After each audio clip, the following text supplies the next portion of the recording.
Hey guys, welcome to Drew Tutorial. If you are new here, special welcome. In this video, I will show you how to manually add a Wi-Fi network on Windows.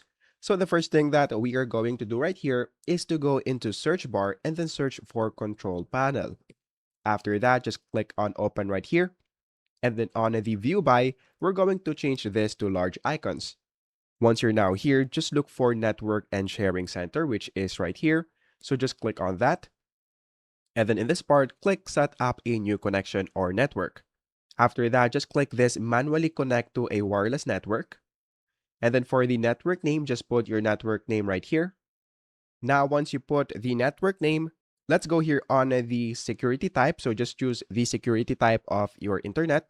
So this is the security type of my internet right here. And then for the security key, just put the security key right here. After that, just click this Start this connection automatically and then click on Next.